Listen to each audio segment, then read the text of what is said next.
Hey guys, the iPhone X is not supported beyond iOS 16.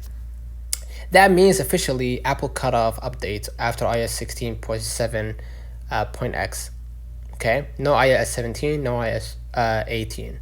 End of the line.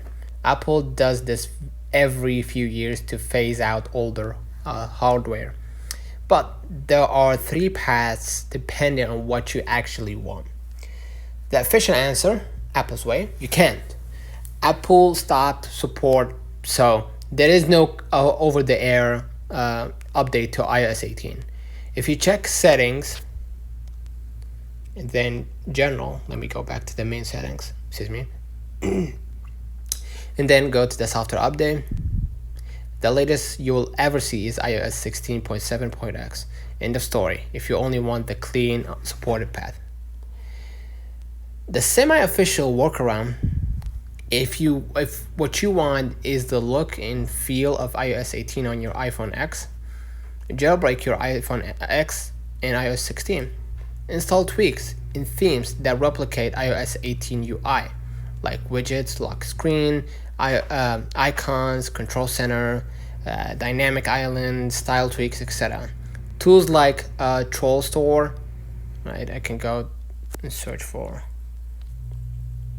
Troll Store,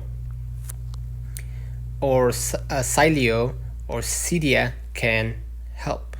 Okay, this won't give you the real iOS 18 features, but cosmetically, your phone can look almost identical.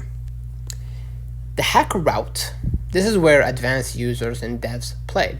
Some groups experiment with porting newer iOS versions onto unsupported devices using custom kernels, jailbreak exploits, or tools like Future Store.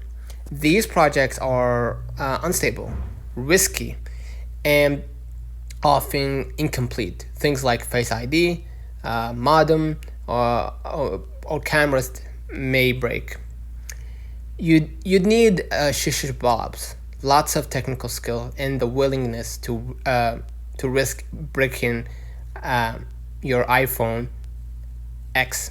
This is not a practical for daily use. It's more like a hobbyist/experimental project. Let me tell you just the risks if you try to force iOS 18 on iPhone X. Phone could get stuck in recovery or DFU and never boot. Even if you somehow patch iOS 18 onto it, many services like iMessage, FaceTime, App Store may fail due to Apple's signing system. The A11 Bionic in the iPhone X isn't optimized for iOS 18. It would crawl. So, officially, your iPhone X stops at iOS 16.7.x. Jailbreak plus theming is your best bet. Buy a newer phone like iPhone XS or later supports iOS 18. Dive into custom firmware projects, but be ready for crashes and possible breaks. Let me know in the comments if this video helped you. Don't forget to like and subscribe. See you in the next one.